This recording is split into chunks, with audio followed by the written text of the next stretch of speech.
지난주에 복음에 대해서 같이 나눴습니다. 복음에 대해서 예수 그리스도가 어떤 분인지 복음에 대해서 같이 나누었습니다. 지난주 간단하게 말씀드리면 특히 요한일서 말씀하신 우리가 구원을 이루기 위해서 반드시 가져야 할 믿음은 예수님에 대해서, 복음은 예수 그리스도입니다. 로마서 1장 3절부터 6절까지 복음은 바로 예수 그리스도입니다. 근데 그 예수 그리스도가 첫 번째 어떤 분이냐면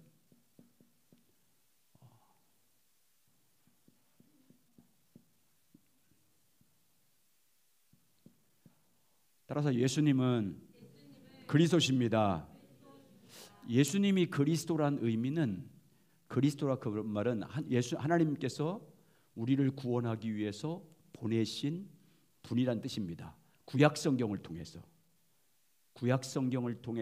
다윗의 자손을 통해서 너희를 구원할 자를 보내겠다고, 하나님께서 보내겠다고 약속하신 그 말씀, 그분, 구약 성경을 통해서 다윗의 자손을 통해서 우리를 구원하러 하나님이 보내실 그분이 바로 예수님입니다라는 고백이 있어야 됩니다.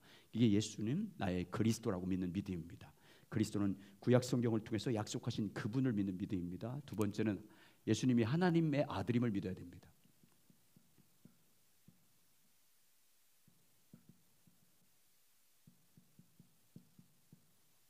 선지하신 분, 창세전부터 만세전부터 이미 말씀으로 하나님과 함께 계셨고 영광 가운데 함께 계신 그분이, 그분을 하나님의 아들이신 예수 그리스도를 우리 가운데 우리를 구원하기 위해서 그리스도로 보냈다는 것입니다. 바로 그것이 복음의 우리 내용입니다. 자, 하나님께서 그 아들을 우리 가운데 보내시겠다고 약속하신 하나님께서 때가 되매 그 아들 예수 그리스도를 이 땅에 보내주셨습니다. 성육신 통해서 우리와 인간이 같은 몸으로 이 땅에 오셨습니다. 우리를 죄와 사망과 사탄의 권세로부터 구원하기 위해서 하나님 아버지께서는 그 하나님의 아들 예수 그리스도를 이 땅에 육신의 옷을 입고 이 땅에 오셨습니다. 그 예수님께서 이 땅에 육신을 입고 오셔서 하신 예수님의 사역의 핵심은 예수님의 십자가와 부활입니다.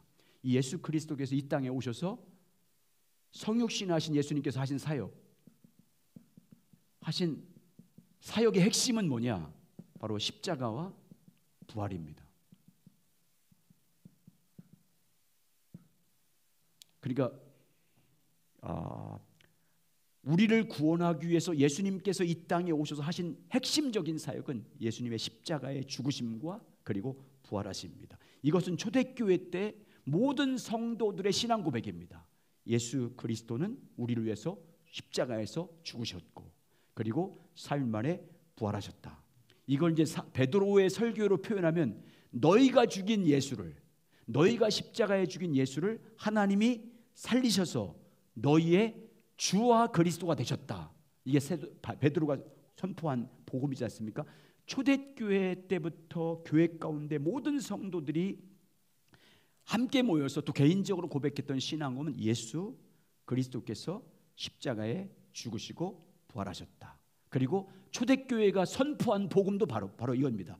예수 그리스도가 너희를 위해서 죽으시고 십자가에 죽으시고 3일 만에 부활하셨다.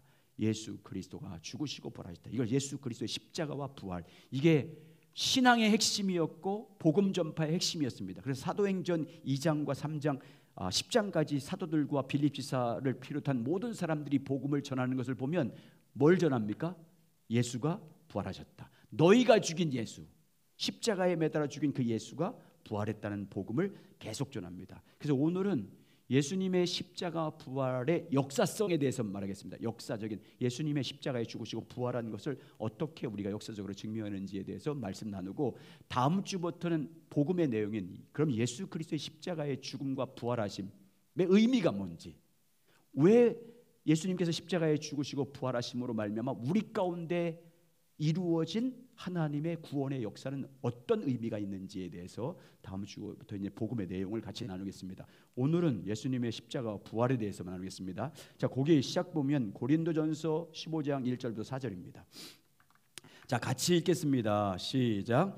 형제들아 내가 너에게 전한 복음을 너에게 알게 하노니 이는 너희가 받은 것이요 또 그 가운데 선 것이라. 너희가 만일 내가 전한 그 말을 굳게 지키고 헛되이 믿지 아니하였으면 그로 말미암아 구원을 받으리라. 내가 받은 것을 먼저 너에게 전하노니 이는 성경대로 그리스도께서 우리 죄를 위하여 죽으시고 장사 지낸 바 되셨다가 성경대로 사흘 만에 다시 살아나사.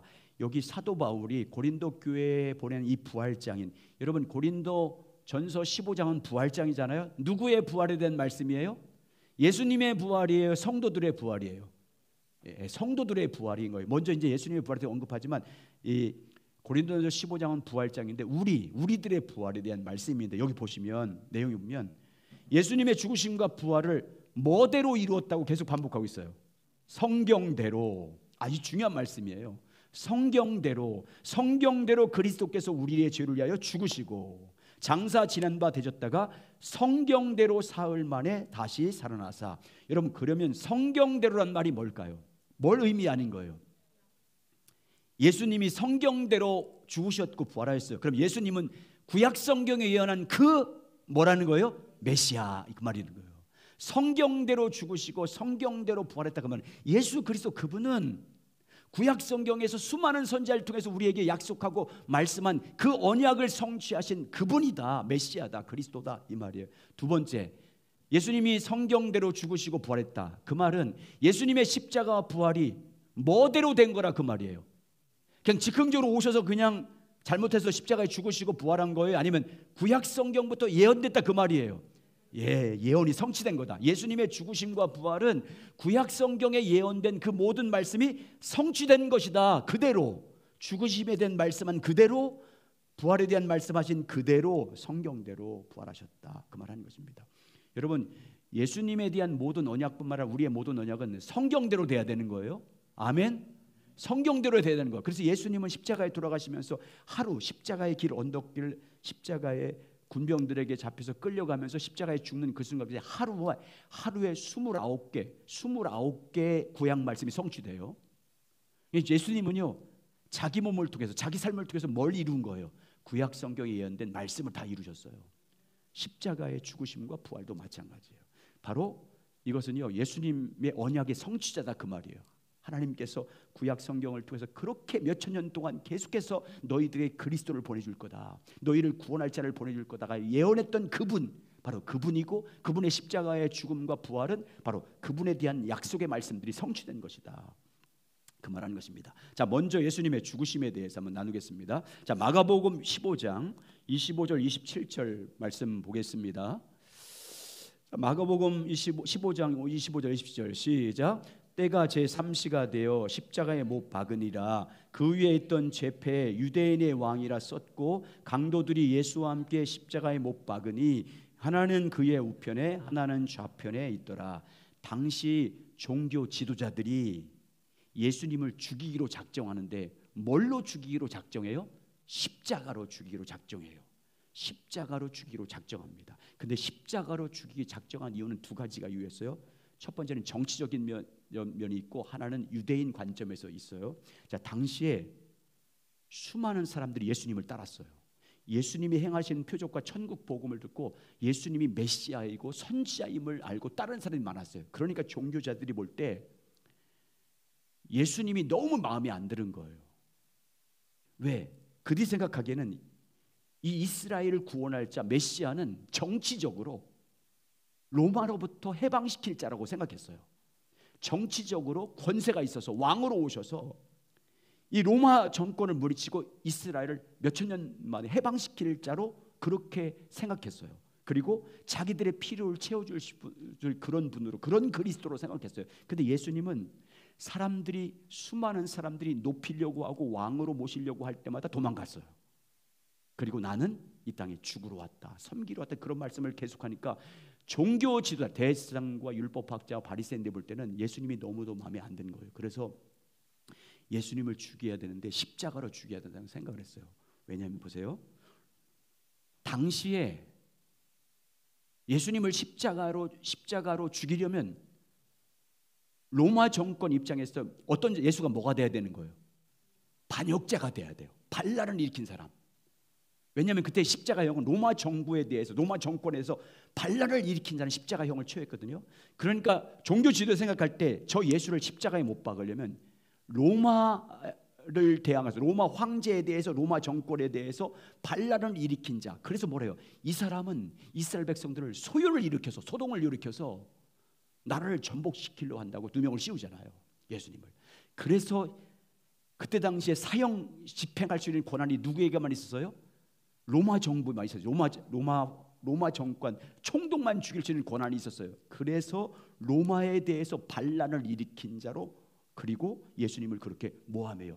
백성들을 소동시켜서 로마 정부를 대적하게 만들고 백성들을 반란을 일으켜서 소요를 일으키는 자라고 백성들을 유도했다고 그렇게 고발을 해서 사형 선고를 받게 만듭니다. 그리고 두 번째 이유는 유대인 측면에서는, 자, 유대인들이 보니까 백성들이 메시아로 따르는 거예요.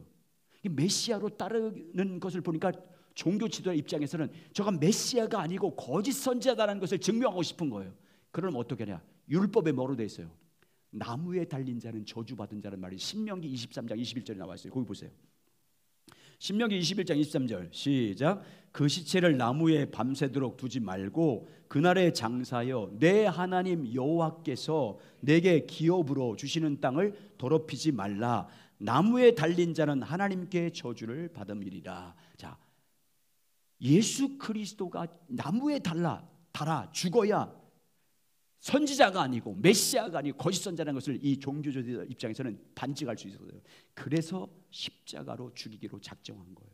그래서 모든 유대인들은, 유대 지도자들은 합력을 해서 예수 그리스도를 십자가에 못 박도록 통과시킵니다. 결국 그들 뜻대로 돼요. 그 다음 장 넘겨보세요. 이 페이지.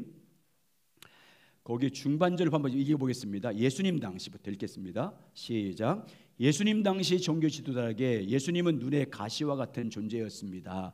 그러나 그들은 예수님을 함부로 죽일 수도 없었습니다. 많은 사람들이 예수님을 선지자로 생각하고 따랐기 때문입니다. 만약 그들이 예수님을 함부로 죽였다가는 그들은 예수님의 말씀대로 선지자를 죽인 자들이 되고 자칫 예수님은 백성들에게 더욱 선지자로 존경을 받게 되고 예수님을 따른 무리들은 더욱 많아질 수도 있었기 때문입니다. 그래서 그들은 예수님을 정치적으로 반란을 도모하는 사람으로 몰아 죽이려고 했습니다. 로마의 시민 식민지에서 정치의 반란을 도모한 사람은 무조건 십자가에 못 박았습니다. 특히 그 당시 유대인들은 신명기 21장 23절 말씀에 기초해서 나무에 달려 죽을 것을 하나님을 저주를 받은 것으로 이해하고 있었습니다. 그래서 예수님을 그렇게 죽임으로써 그들은 예수님을 따르는 모든 사람들에게 예수님이 거짓 선지자이고 예수님이 주장했던 모든 메시아적 행동이 거짓이었고 예수님은 하나님의 저주를 받아서 십자가에 죽은 것으로 보여줄 수 있었기 때문입니다. 결국 그들은 예수님을 그렇게 죽이는데 성공했습니다. 그리고 예수님을 따르는 무리들은 말할 것도 없고 예수님의 재활도 환멸과 슬픔을 안고 뿔뿔이 흩어졌습니다. 그들 중 일부는 숨어서 벌벌 떨고 있었습니다.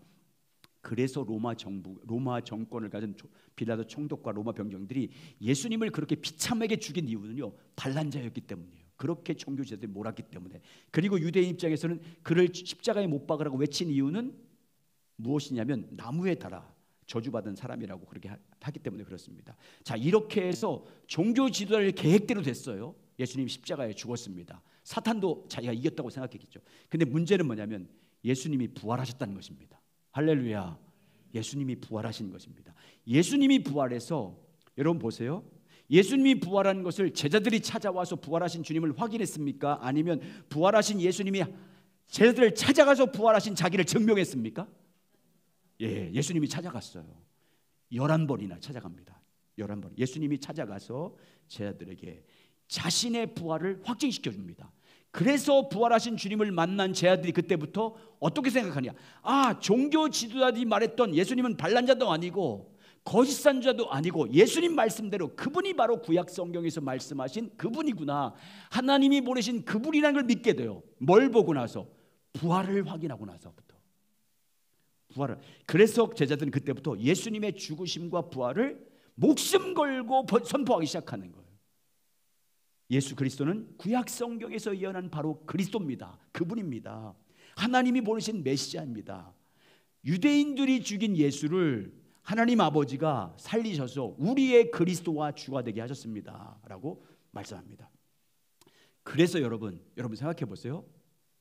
예수님의 부활이 제자들 가운데 확증되지 않았다면 기독교가 존재할까요? 하지 못했을까요? 기독교는 없어요. 부활이 없었다면. 예수님의 부활이 제자들로 하여금 모든 믿는 사람들에게 확증되지 않았다면 이 땅에는 기독교는 그때 살았어요. 여러분, 우리 기독교는 부활이 없으면 아무것도 아니에요. 가장 불쌍한 존재예요. 예수님이 부활했다는 것이 우리의 생명인 줄 믿습니다. 예수님이 부활한 것이 바로 우리 기독교가 생긴 시작입니다. 예수님의 부활. 그래서 초대교회는 예수님의 부활을 통해서 지난주에 말씀드렸죠. 그분이 하나님의 아들이라는 걸 믿게 돼요. 그때부터 시작됩니다. 자, 그러면 3페이지 예수님의 부활에 대해서 같이 나누겠습니다. 자, 3페이지 보면 예수님의 부활. 예수님의 부활은요, 우리 기독교의 핵심이에요. 우리 믿음의 핵심입니다. 우리 신앙에서 가장 중요한 핵심 요소입니다. 부활이 없으면 우리는 아무것도 아닙니다. 거기 고린도전서 15장 14절을 읽겠습니다. 고린도전서 15장 14절 시작. 그리스도께서 만일 살아나지 못하셨다면 우리가 전파한 것도 헛것이요 또 너희 믿음도 헛것이요. 자, 그러면 여러분 객관적으로 예수님이 부활했다면 객관적인 증거가 있어야 되잖아요. 자, 그걸 같이 오늘 나눌 거예요. 객관적인 역사적 사실을 예수님의 부활을 증명할 수 있는 것을 말씀드리겠습니다. 자, 예수님의 첫 번째 부활의 증거는 뭐예요? 빈 무덤입니다. 빈 무덤. 여러분, 예수님의 무덤은 있지만 예수님의 무덤은 시체가 있습니까? 없습니까? 없습니다. 빈 무덤입니다. 여러분 보세요. 타 종교에서는 그들이 믿는 종교의 창시자의 무덤을 어떻게 해요? 성시화시켜요. 아주 성지화시켜요. 그 무덤을 아주 중요시 여겨서 아주 그 무덤을 아주 잘 보존하고 지키고 하잖아요. 근데 우리는요, 예수님의 무덤이 있지만 무덤을 자랑하지 않아요. 왜? 예수님은 빈 무덤이기 때문에. 참 보겠습니다. 요한복음 20장 1절부터 8절이 있습니다. 자, 시작.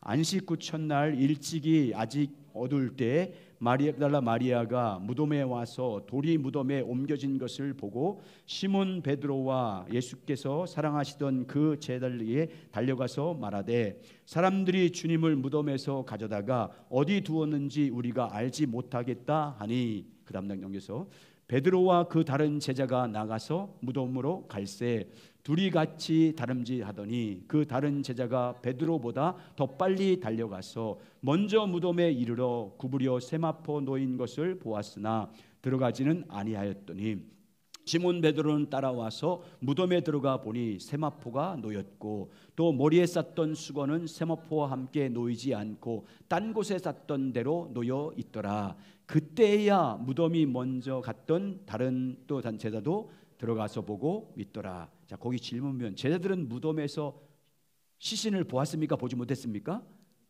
보지 못했습니다. 빈 무덤이었습니다. 제자들이 따라갔지만 예수님의 무덤은 누구의 무덤이었습니까? 부자의 무덤이었어요. 그 무덤 사이 부자의 무덤은 돌을 파서 큰 돌로 약 1.5톤 되는 돌문으로 막는 거예요. 가봤더니 그 돌문이 열렸는데 그 안에 예수님이 없었습니다. 다만 예수님이 시신을 덮었던 세마포는 어떻게 했어요? 그대로 놓여 있었고 얼굴을 가렸던 수건도 딴 곳에 놓여 있는 것을 보았습니다. 부활할 절 아침에 제자들이 찾아갈 때 예수님의 무덤이 비어 있었습니다. 이 빈 무덤이 우리에게 무엇을 첫 번째 객관적으로 증명해 준 겁니까? 예수님의 부활을 증거한 것입니다. 그런데 기독교 역사 가운데 많은 신학 가운데 예수님의 부활을 부정하는 사람도 있잖아요. 예수님의 부활을 믿지 않는 사람도 있습니다. 그래서 예수님의 부활이 아닌 것을 증거하기 위해서 여러 가지 가설들이 있었어요. 첫 번째 예수님은 기절했다는 소리입니다. 부활한 게 아니라 죽지 않았고 십자가에서 죽지 않았고 기절한 것이다. 이렇게 어떻게 주냐면 예수님은 십자가에서 너무 고통을 당해서 기절한 것이다. 기절해 있다가 그래서 사람들이 죽은 줄 알고 무덤에 묻었더니 무덤 속이 차가우니까 깨어났다. 예수님의 부활은 기절설이라고 해요. 기절설.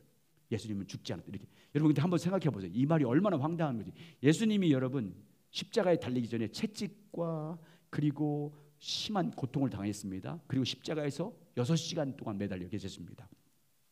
자, 그리고 마지막 죽음을 확인하고 나서 로마 병정이 예수님의 옆구리를 뭘로 찔립니까? 창으로 찔립니다. 그런데 보세요, 성경이 뭘로 나와 있어요? 물과 피가 흘렀다. 여러분, 의학적으로 물이 나오는 것은요, 죽은 자들에게 흘러나오는 거예요. 죽어야 그게 나타났습니다. 더군다나 여러분, 로마 병전들이 예수님의 무덤을 막은 그 돌은요 1.5톤 정도 된다고 그래요. 고증된 그때 당시에 무덤에 그 막았던 돌의 무게가 1.5톤. 그걸 여러분, 그렇게 고통당한 사람이 그걸 어떻게 밀고 나와요?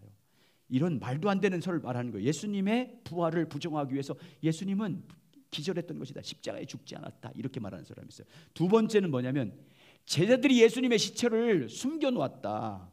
도난설. 제자들이 예수님의 시체를 훔쳐가 놓고 어떻게 했냐? 예수님이 부활했다고, 예수님이 다시 살아났다고, 그리고 소문을 퍼뜨린 것이다 라는 설이 있었습니다. 여러분, 그런데 생각해 보세요. 예수님의 제자들이 예수님의 시체를 훔쳐갔어요. 이 말대로 그러면 훔쳐가서 숨겨놓고 그리고 헛소문을 터뜨렸어요. 예수님 부활했다고. 그 말이 사실이라면 여러분, 예수님이 부활도 안 했어요. 예수님의 시체를 제자들이 숨겨놨어요. 근데 여러분, 그 이후에 제자들이 어떻게 합니까? 예수님의 복음을 전하다가 다 모여요. 한 사람만 순교했으면 이해하게 되는데 다 모여요. 다 순교해요. 여러분, 예수님이 부활했는데 자들이 숨겨놓고, 자기들이 숨겨놓고 예수님 부활했다고 전하다가 순교할 사람이 누가 있겠어요? 말도 안 되는 거잖아요. 자, 이런 설이 있었습니다. 그 다음 장 넘겨보세요. 이번에는 어떤 설이 있었냐면 권력자들이 예수님의 시체를 훔쳤다. 부활한 것이 아니라 권력자들이 예수님의 부활을 숨긴 것이다. 시체를 숨긴 것이다. 부활을 한 것을 숨기기 위해서, 부활을 증거하지 않기 위해서, 부활을 부정하기 위해서 권력자들이 예수님의 시체를 훔쳤다. 그런데 이것도 말이 안 되는 게 뭐냐면 예수님의 제자들이 부활하신 예수님 만나고 나서 온 시내를 다니면서 뭘 증거했습니까? 예수님 부활했다. 그러면 권력자들이, 그때 당시 종교 권력자들이, 제자들이 열심히 복음을 전하고 있고 예수님 부활했다고 증거하고 있다면 그때 그들이 뭘 보여줘야 되는 거예요? 자기들이 훔친 시체를 보여줘야 되잖아요. 그렇지 못했어요. 말도 안 되는 거예요.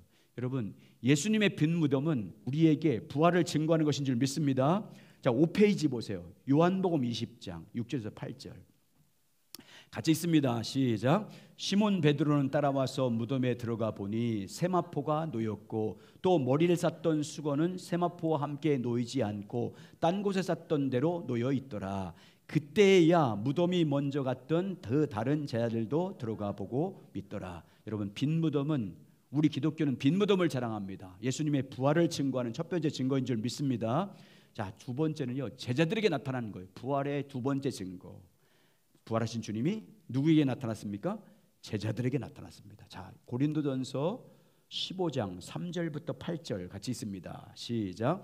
내가 받은 것을 먼저 너에게 전하였으니 이는 성경대로 그리스도께서 우리 죄를 위하여 죽으시고 장사 지낸 바 되셨다가 성경대로 사흘 만에 다시 살아나사 게바에게 보이시고 후에 12 제자에게와 그 후에 500여 형제에게 일시에 보이셨나니 그 중에 지금까지 대다수가 살아있고 어떤 사람은 잠들었으며 그 후에 야고보에게 보이셨으며 그 후에 모든 사도에게와 나중에 만삭되지 못하여 난 자 같은 내게도 보이셨느니라. 아멘. 부활하신 예수님이 제자들을 찾아갔어요. 부활하신 예수님의 십자가 죽음을 알고 제자들이 다 어떻게 했어요? 다 두려워서 도망갔을 때, 자기 고향으로 가서 고기 잡으러 가고 다 엠마오로 내려가고 했을 때 부활하신 주님이 찾아갔습니다. 자, 5일 보면 예수님이 부활하신 예수님이 제자들에게 나타난 순서가 나와요. 첫 번째, 누구에게 부활을 보이셨다고 말씀하고 있습니까? 게바 누구예요? 베드로에게 보이고, 그 다음에 누구에게 보였어요? 12 제자에게 보였어요. 그리고 누구에게 보였습니까? 500의 형제에게 보이셨어요. 그 다음에 누구에게 보였어요? 야고보는 불신자예요. 누구예요? 예수님이 십자가에서 부활하기 전까지 믿지 않는 예수님의 형제 야고보예요. 예수님의 친동생 야고보, 유다. 야고보서 쓴 야고보, 유다서를 쓴 유다. 예수님의 동생들은 안 믿었어요. 예수님이 십자가 죽을 때까지 안 믿었어요. 하나님의 아들로 안 믿었어요. 근데 부활하시고 나서 주님이 직접 찾아가요. 야고보와 유다를 찾아가요. 그래서 예루살렘 총회 처음 총회장이 누구였어요? 초대 감독이 누구였어요?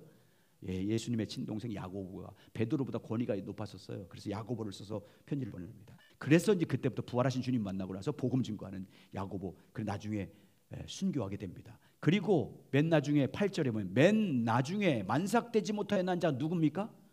사도 바울을 말하는 겁니다. 사도 바울이 어떤 사람이었어요? 처음에는 핍박자, 교회에 부활하신 주님을 증거하는 교회의 박해자였어요. 성도들을 핍박하는 사람이었어요. 근데 부활하신 주님 만나지 않습니까? 그리고 나서 그때부터 본격적으로 목숨을 다해서 부활하신 주님을 증거하는 바울로 바뀝니다. 자, 예수님께서 부활했다는 증거의 두 번째는 뭐예요? 제자들에게 누가 나타나는 거예요? 부활하신 주님이 나타났습니다. 자, 6페이지 오면 이것도 너무 황당한 게 이제 신학에 보면 예수님의 부활을 나눌 때 이런 또 무슨 설이 있었냐면 제자들에게 나타났다. 이러니까 예수님의 부활을 부정한 사람들이 어떤 얘기를 했냐면 두 가지. 첫 번째는 제자들이 환각 상태였다.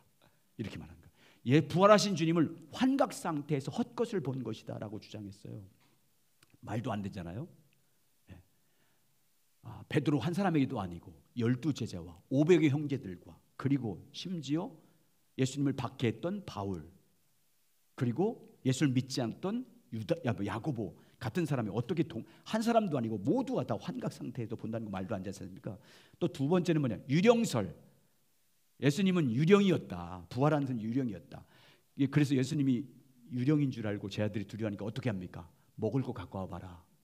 먹을 거 갖고 와봐라. 그래서 직접 예수님이 뭐예요? 먹는 것을 보여줍니다. 유령이 아닌 것을 보여주기 위해서.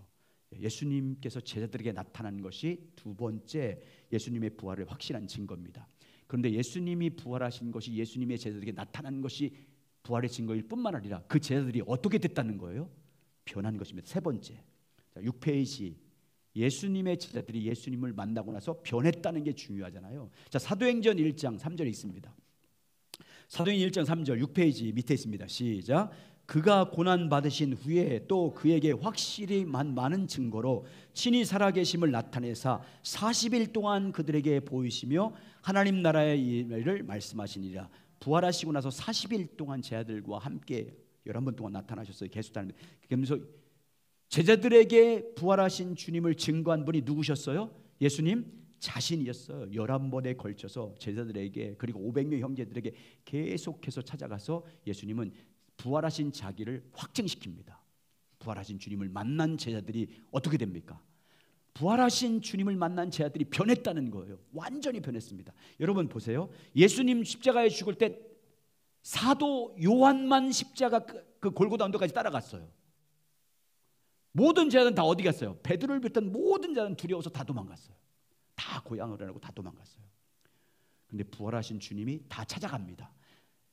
정말 예수님께서 하나님의 사랑이 얼마나 큰 사랑인지 보여주는 거냐면 자기를 배신한 사람들, 자기를 배반하고 도망간 사람들 다 찾아가요. 찾아가서 직접 자기 부활하신 자기의 그 영광을 나타내십니다. 그 결과로 그때부터 예수님의 부활을 경험한 자들이 그때부터 어떻게 해요? 목숨을 다해서 자기가 만난 부활하신 주님을 전하기 시작해요. 그래서 12제자 중에서요 사도 요한만 순교하지 않고 나머지 11제자는 다 순교해요. 사도 요한도 순교한 거는 마찬가지잖아요. 여러분 기름가마에다 던졌잖아요. 사도 요한을. 근데 안 죽으니까 어떻게 했어요? 반모섬으로 유배시킨 거예요. 모든 제자가 다 순교했어요. 뭐 하다 순교했어요? 부활하신 주님 증거하다가. 여러분 생각해 보세요. 부활하신 주님을 만나고 나서 변화되지 않았다면 어떻게 자기 목숨까지 바쳐요? 부활하신 주님 만났기 때문에. 심지어 여러분 사도 바울 같은 경우는 핍박자였잖아요. 근데 그를 부활하신 주님이 만나주십니다. 그 부활하신 주님 만나고 나서 어떻게 바뀌어요? 예수 그리스도를 위해서 죽는 자가 됩니다. 예수 그리스도 먹든지 마시든지 살든지 죽든지 예수 그리스도를 위해서 산다고 목숨 다해서 바치나요? 그러면서 여러분 7페이지 보세요. 그가 부활하신 예수님을 증거하다가 당한 고난을 이렇게 말하고 있어요. 고린도후서 11장부터 23절 28절 보세요. 자, 7페이지 중간 부분에 있습니다. 고린도후서 11장 23절 28절이에요. 사도 바울이 복음 전하다가 부활하신 주님 전하다가 당한 고난을 이렇게 기록한 거예요. 시작. 그들이 그리스도의 일꾼이냐 정신없는 말을 하거니와 나는 더러 그러하도다. 내가 수고를 넘치도록 하고 옥에 갇히기도 더 많이 하고 매도 수없이 맞고 여러 번 죽을 뻔하였으니 유대인들에게 40에서 하나 감한 매를 5번 맞았으며 3번 태장으로 맞고 1번 돌에 맞고 3번 파선하고 일주야를 깊은 바다에 지냈으며 여러 번 여행하면서 강의 위험과 강도의 위험과 동족의 위험과 이방인의 위험과 신의 위험과 광야의 위험과 바다의 위험과 거짓 형제 중에 위험을 당하고 또 수고하고 애쓰고 여러 번 자지 못하고 줄이며 목마르고 여러 번 굶고 춥고 헐벗노라. 이외의 일은 고사하고 아직도 날마다 내 속에 눌리는 일이 있으니 곧 모든 교회를 위하여 염려하는 것이라. 아멘. 여러분, 예수님을 만난 제자들은 예수님을 만난 12제자뿐만 아니라 모든 500의 성도들이요 목숨 다해서 부활하신 주님 만났어요.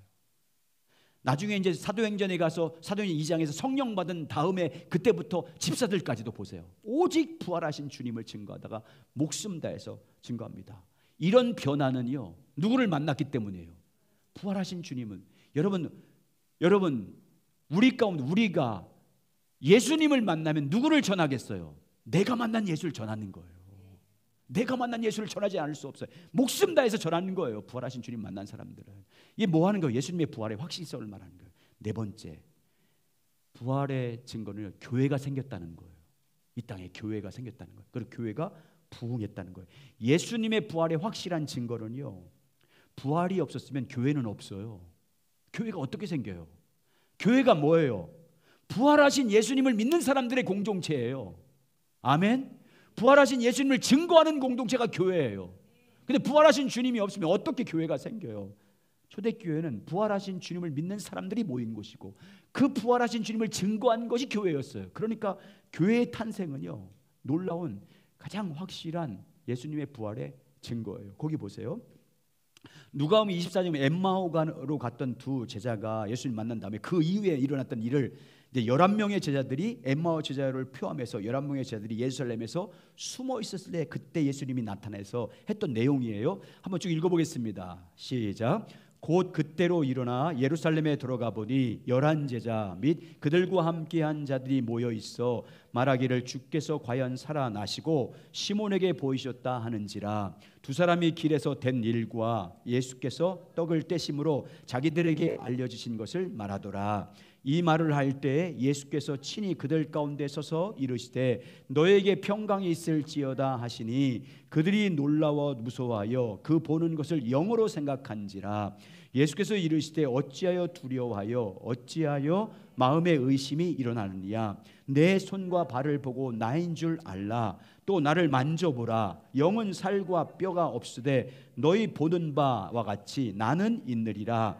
이 말씀을 하시고 손과 발을 보이시나 너무 기쁨으로 아직도 믿지 못하고 놀랍게 여길 때에 이르시되 여기 무슨 먹을 것이 있느냐 하시니 그다음 이에 구운 생선 한 토막을 드리니 받아서 그 앞에서 잡수시니라. 이르시되 내가 너희와 함께 있을 때 너희에게 말한 바 곧 모세 율법과 선지자의 글과 시편의 나를 가리켜 기록된 모든 것이 이루어져야 하리라 한 말이 이것이라 하시고 이에 그들의 마음을 열어 성경을 깨닫게 하시고 또 이르시되 이와 같이 그리스도가 고난을 받고 제3일에 죽은 자 가운데서 살아날 것과 또 그의 이름으로 죄사함을 받게 하는 회개가 예루살렘에서 시작하여 모든 족속에게 전파될 것이 기록되었으니 너희는 이 모든 내 증인이라. 볼지어다 내가 내 아버지께 약속한 것을 너희에게 보이리니 너희는 위로부터 능력이 입혀질 때까지 이 성에 머물라 하시니라. 중요한 내용이다. 한번 질문. 이 일은 언제 어디서 일어난 사건입니까? 엠마오로 가던 제자들이 예수님을 만나고 났던 그 사건을 돌아와서 예루살렘에 돌아와서 제자들이 모이는 11명의 제자들이 다 모였을 때 그 이야기를 막 하고 있을 때 우리가 엠마오로 가던 중에 예수님 부활하신 예수님을 만났습니다. 그분이 우리의 눈을 열어서 성경을 풀어줬습니다 라고 막 이야기할 때 그때 예수님이 나타나신 거예요. 자, 그런데 부활하신 예수님을 그들이 나타날 때 그들의 처음 반응은 어땠다고 말하고 있습니까? 믿지 아니하고 영으로 생각하고 놀랐다 이렇게 표현하고 있잖아요. 그런데 예수님께서 그들이 부활하심을 납득시키기 위해서, 부활하신 주님이 나타났음에도 불구하고 믿지 못하니까 납득시키기 위해서 하신 일이 뭐예요? 먹을 것을 나에게 갖고 와라. 그래서 생선 한 토막을 드십니다. 그리고 너희들 손으로 내 옆구리 한번 만져봐라. 그렇게 하십니다. 그리고 음식을 자시는 그 모습을 통해서 예수님의 부활을 확실히 증거해 줍니다. 그러면서 예수님이 그들에게, 엠마오로 가는 제자들에게 구약 성경을 쭉 설명해서 예수님이 부활할 것을 증거해서 또 여기 한 거예요. 봐라, 거기 44절부터 보면 모세 율법을 봐라, 선지자들이 쓴 글들 봐라, 선지서를 봐라, 그리고 시편을 봐라. 거기에 뭐라고 되냐? 세 가지 했다. 여러분, 구약 성경에서 시편과 선지자의 글, 선지서와 그리고 율법을 통해서 세 가지를 예언했어요. 그리스도가 죽는다. 너희를 위해서 그리스도가 올 텐데 그는 죽는다. 여러분, 제가 말 안 해도 알겠죠? 이사야를 통해서, 많은 선지자를 통해서 예수님이 오셔서 뭐 할 걸 다 말했잖아요. 죽는다. 두 번째, 그가 부활한다. 호세아를 통해서, 시편을 통해서 부활할 것이다. 그리고 한 가지, 이 두 가지는 이 말을 할 때, 이 말씀을 누가가 기록할 때 이 당시에 이 두 가지는 이루어졌잖아요. 그리스도가 와서 너희를 위해 죽을 거다. 구약 성경 지금 예수님이 설명하는 거예요. 그리스도가 와서 죽을 거다. 그리고 부활할 거다. 예수님 자신을 설명한 거잖아요. 내가 그렇게 하지 않았냐. 그러면서 세 번째는 뭘 가르치면, 모든 민족에게 부활한 나를 증거하는 날이 올 거다. 그러면서 너희들이 증인이야. 너희들이 증인이야. 그럼 뭘 기다리래? 위에서부터 능력이 임할 때까지. 그게 뭐예요? 성령이 임할 때까지 기다려. 성령 받고 나서 뭐 하라는 거예요? 나를 전해다. 세 번째까지 너희를 통해서 이루어져야 된다. 여러분, 교회를 통해서는 뭐가 이루어져야 되는 거예요? 부활하신 주님이 땅끝까지 전파되는 게 이루어져야 되는 거예요. 이게 예수님의 부탁인 거예요. 그러니까 여러분, 땅끝까지 선교를 해야 되는 거예요. 전도해야 되는 거예요. 이게 지금 당시에는 그 세 번째가 아직 성령이 임하지 않았기 때문에 아직 이루어지지 않은 거예요. 그 말씀을 하신 거예요. 자, 그러면서 여러분, 그 말을 들은 제자들이 어떻게 해요? 사도행전 1장 13절 14절 보세요. 그 말을 듣고 성령이 너에게 임하면 그때 너희는 증인이 될 거다. 이 말을 듣고 나서 뭐예요? 사도행전 1장 13절 14절입니다. 그 중간절에 시작.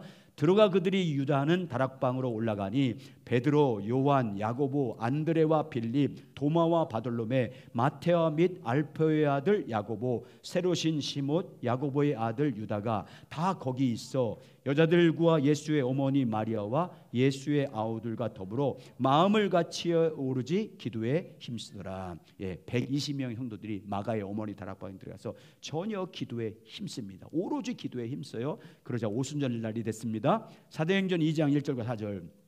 오순절 날이 되자 시작.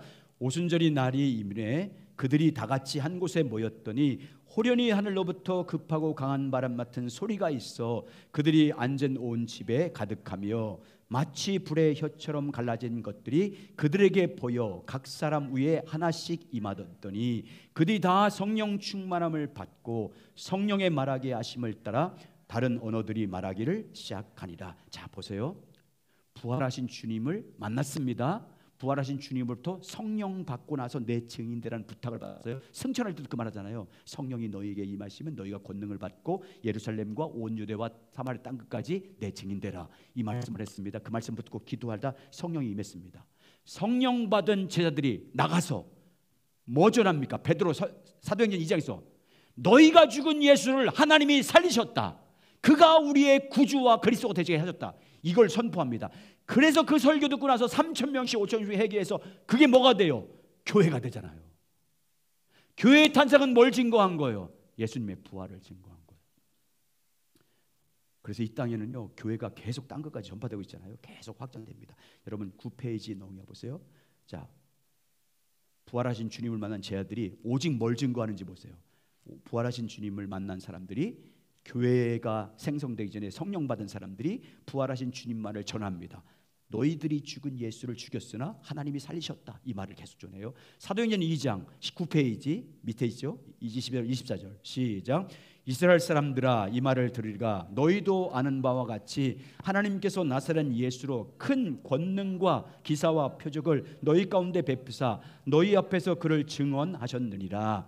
그가 하나님께서 정하신 뜻과 미리 아신 대로 내준 바 되었거늘 너희가 법 없이 없는 자들의 손을 빌려 못 박아 죽였으나 하나님께서 그를 사망에서 고통에서 풀어 살리셨으니 이는 그가 사망에 매여 있을 수 없었습니다. 예수님의 제자들은 너희가 죽인 예수를 하나님이 살리셨다. 자, 사도행전 2장 32절 41절도 좀 기니까 넘겨보세요. 넘겨서 35절부터 보겠습니다. 똑같은 내용이니까 35절부터 있습니다. 시작. 내가 너의 원수를 내 발등상 되게 하기까지 너는 내 우편에 앉아 있으라 하셨도다 하였으니 그런즉 이스라엘 온 집은 확실히 알지니 너희가 십자가에 못 박은 이 예수를 하나님이 주와 그리스도가 되게 하셨느니라 하시니라. 예, 거기까지 있습니다. 예. 베드로가 전한 복음의 핵심이 뭐예요? 모든 제자들이 전한 복음의 핵심이 뭐예요? 너희가 죽인 예수, 십자가에 준 예수를 누가 살리셨도다? 하나님이 살리셨다. 그래 우리의 뭐가 됐다? 주와 그리스도가 되게 하셨다. 그 설교를 들은 유대인들이 다 어떻게 해요? 마음이 찔렸어요. 마음이 찔려서 어떻게 하면 좋습니까? 어찌할꼬 탄식합니다. 그래서 주 예수를 믿으라. 그리하면 너와 내 집이 구원받는다. 세례받으라고 말하잖아요. 그래서 그 딸을 구원받은 사람이 몇 명이래요? 41절 보세요. 41절 시작. 그 말을 받은 사람들이 세례를 받음에 이 나라의 신도의 수가 3천이나 더하더라. 자, 그 밑에 한번 읽어보겠습니다. 사도 베드로가 시작. 사도 베드로가 전한 메시지의 핵심은 이것입니다. 너희가 예수님을 십자가에 못 박아 죽였다. 그러나 하나님께서 예수를 다시 살리셨다. 이 일에 우리가 증인이다. 얼마나 담대한 선포입니까? 사도 베드로가 계속해서 예수님의 십자가는 하나님의 섭리와 정하신 뜻 가운데 일어난 사건이고 예수님의 부활은 구약 성경에서 예언된 대로 성취된 사건으로서 하나님께서 십자가 부활을 통해 예수님을 주와 그리스도가 되게 하셨다고 강력하게 선포했습니다.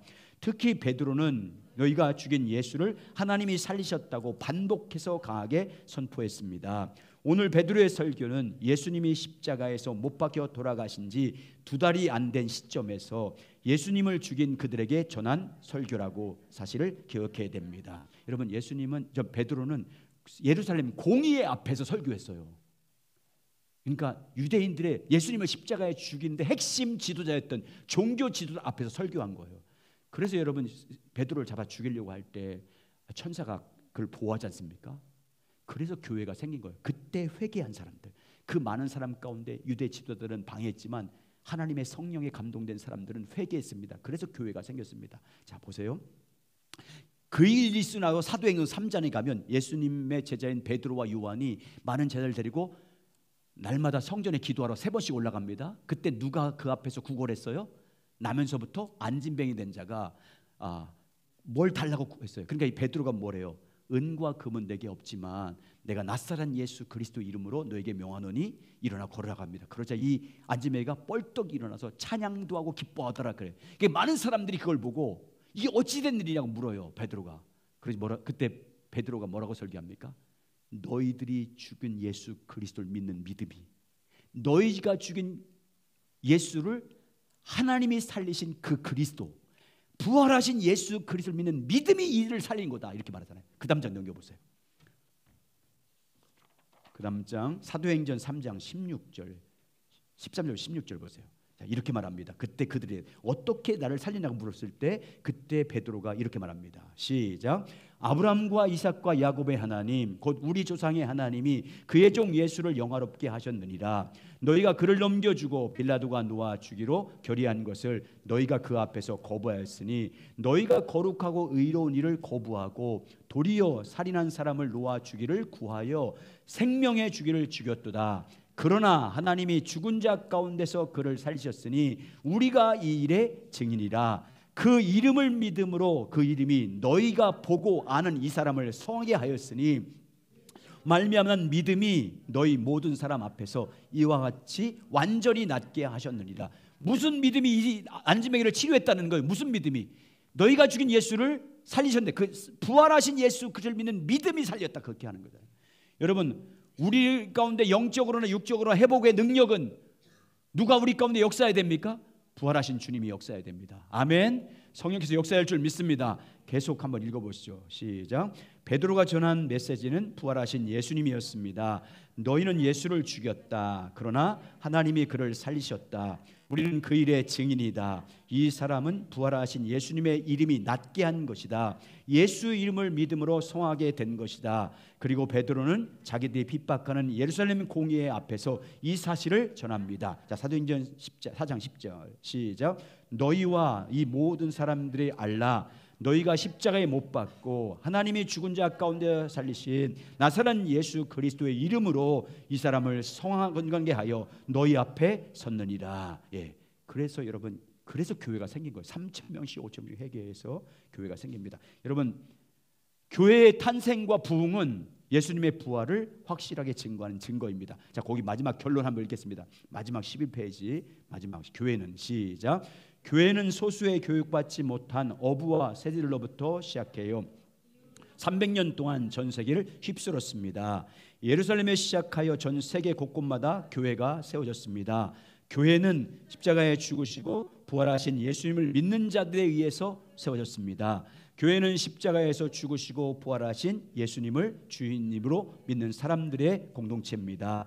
교회는 죽은 자 가운데서 부활하신 예수님을 만난 사람들의 공동체입니다. 교회는 오직 예수 그리스도의 십자가의 죽음과 부활을 증거합니다.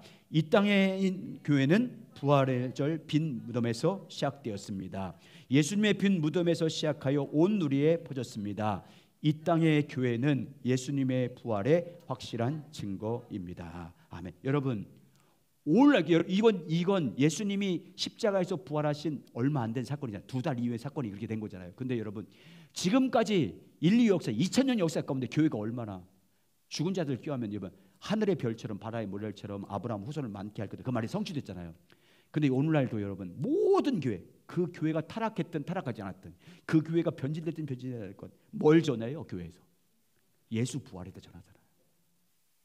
여러분, 주님 오실 때까지 교회, 이 땅에 있는 교회는 한마디로 뭘 전하는 거예요? 부활의 예수님 전하고 있잖아요. 교회가 그 부활의 주님을 믿는 사람들이 날마다 생기고 있잖아요. 우리가 그 증인인 줄 믿습니다. 우리가 증인이에요. 우리가 교회니까 우리가 증인이에요. 예수님 부활했다는 증인이에요. 마지막 증거, 성령이 임했다는 겁니다. 성령 11페이지. 예수님의 부활의 마지막 증거는 성령이 우리 가운데 오신 거예요. 자, 여러분 보세요.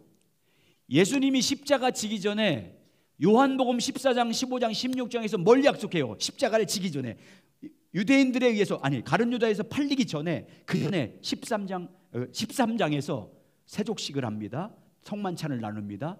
그리고 내가 새 계명을 주노니 서로 사랑해라. 내가 너희를 사랑한 것 같이 사랑해라. 이 계명을 딱 주고 14장 딱 와서 마지막 설교를 해요. 마지막 설교. 14장, 15장, 16장. 그 설교 주제가 뭐예요? 성령을 보내줄 거다.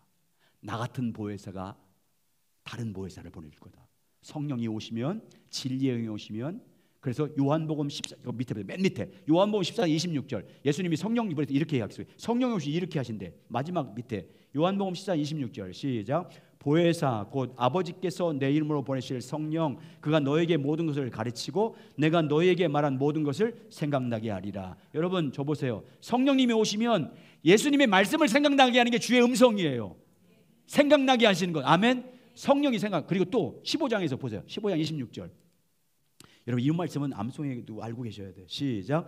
내가 아버지께로부터 너에게 보낼 보혜사 곧 아버지께로부터 나오신 진리의 성령이 오실 때 그가 나를 증언할 것이요. 예, 진리의 성령이 예수를 증거한다. 쭉 올라가서 맨 위에 요한복음 16장 7절과 8절.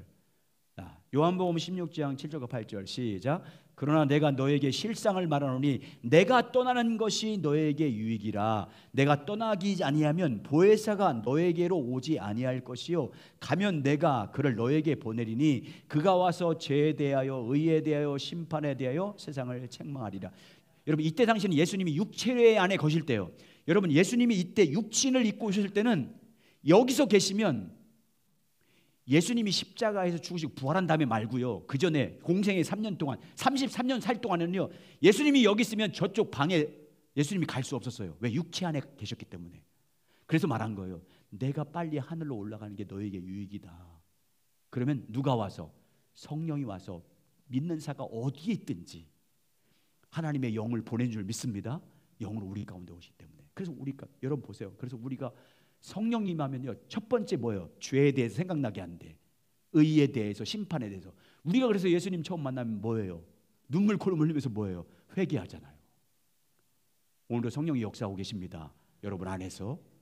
그래서 여러분 믿는 자들에게 표적이 따르니, 부활하신 주님이 마가복음 16장 16절 이하부터 나를 믿는 자, 부활한 나를 믿는 자에게는, 여러분 죽은 자 가운데 부활하신 주님을 믿는 너희에게는 손을 얹고 하면 기도하면 나을 것이요, 예수의 이름으로 귀신을 쫓아낼 것이요, 병든 자에게 손을 낫게 하실 것이고, 그리고 뱀을 집어올고 말씀하잖아요. 우리에게 그런 권세가 있어요. 아멘. 주님이 부활하신 증거입니다. 그 권세를 예수의 이름으로 사용하시길 주의 이름으로 축원합니다. 그래서 오순절날 성령이 임했어요. 여러분 오늘날 우리 가운데 성령이 임하신 것은요, 예수님의 부활의 증거예요. 여러분 우리가 역사 가운데 부활 때문에 믿지 않는 사람들이 예수님의 부활을 부정하기 위해서 그렇겠지만, 오늘도 변함없이 주님은 살아계셔서 우리 가운데 역사한 줄 믿습니다. 여러분 그럼 부활하신 주님을 믿는 믿음으로 살아가시길 바랍니다. 여러분 가운데 성령으로서 지금도 변함없이, 여러분 세상 끝날까지 여러분을 떠나지 않습니다. 아멘. 여러분 항상 함께 하셔서 그분의 능력과 권세를 줄 믿습니다. 그분을 더 알기를 사모하면 오늘도 부활하신 주님은 성령으로 우리 가운데 역사할 줄 믿습니다. 그런 믿음으로 그의 영광 가운데 거하는 우리 모두가 되시길 예수의 이름으로 축원합니다.